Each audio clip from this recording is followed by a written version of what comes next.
wabarakatuh. Perkenalkan, nama saya Gendis Kencana Putri dari kelas 10A. Hari ini saya akan menjelaskan bagaimana langkah-langkah untuk melakukan pertolongan pertama terhadap korban henti jantung atau serangan jantung mendadak. Yang pertama, kita harus menelpon rumah sakit dengan menggunakan nomor darurat yaitu 119 untuk meminta anggota medis dan ambulan. Setelah itu, selagi kita menunggu, kita harus meminta tolong kepada orang-orang yang sekiranya memang bisa melakukan RJP terhadap korban. Lalu setelah kita melakukan RJP, kita akan melakukan defibrillasi dengan menggunakan alat Automatic External Defibrillation atau AED. Nah, setelah kita melakukan semua rangkaian itu dan akhirnya ambulan tiba, korban akan langsung dibawa ke IGD untuk mendapatkan perawatan lebih lanjut di rumah sakit. Nah, sekarang saya akan menjelaskan bagaimana langkah-langkah melakukan RJP. Yang pertama, cek kondisi sekitar korban, apakah steril atau tidak. Kalau misalnya tidak dan banyak orang yang mengerunungi, kita harus meminta orang-orang tersebut untuk menjauh agar kita bisa melakukan pertolongan kepada si korban. Namun, jika kondisinya tidak aman atau situasinya tidak aman, kita harus cepat-cepat memanggil ambulan atau rumah sakit terdekat dengan menghubungi nomor darurat yaitu 119.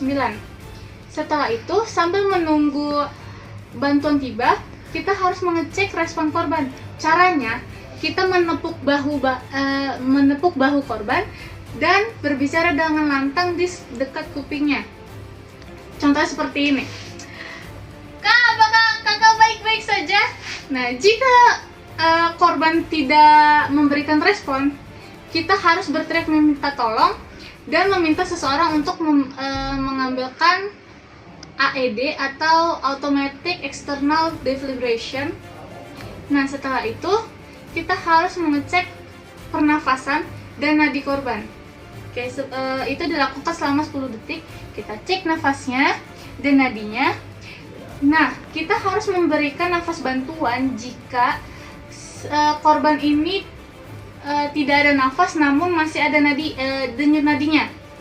Kita bisa memberikan nafas buatan itu lewat mulut atau hidung.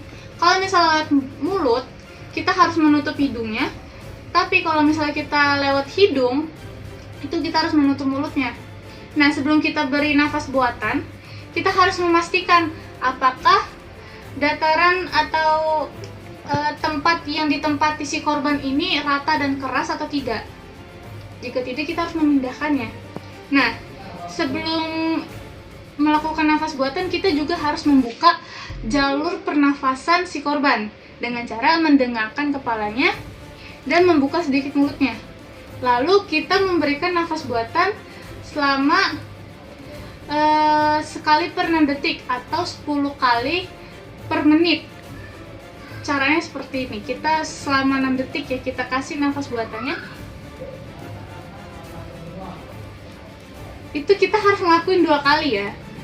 Kita kasih lagi. Nah, seperti itu. Tapi jika saat kita mengecek denyut nadi si korban, tapi denyut nadinya tidak ada, berarti kita harus langsung melakukan RJP. Bagaimana caranya? Begini. Nah, tangan kiri kita mengepal tangan kanan kita dan ditempatkan di tengah-tengah puting. Posisi tangan kita lurus dan kita harus melakukan ini dengan frekuensi 100 sampai 120 dan kedalamannya itu 5 sampai 6 cm. Nah, kita lakukan ini kompresi dada itu selama 30 kali dan ditambah dengan 2 nafas buatan. Contoh seperti ini. 1, 2, 3, 4, 5, 6,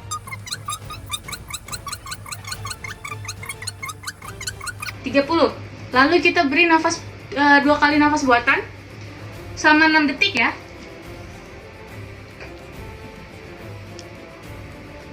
Seperti itu. Dan itu dilakukan berulang kali sampai bantuan tiba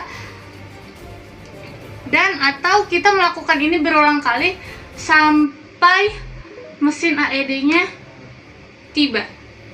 Kalau misalnya AED-nya tiba, kita bisa melakukan itu dengan catatan yang melakukannya itu adalah orang awam yang berpengalaman, dan kita akan melakukan itu sampai paramedis tiba. Terima kasih.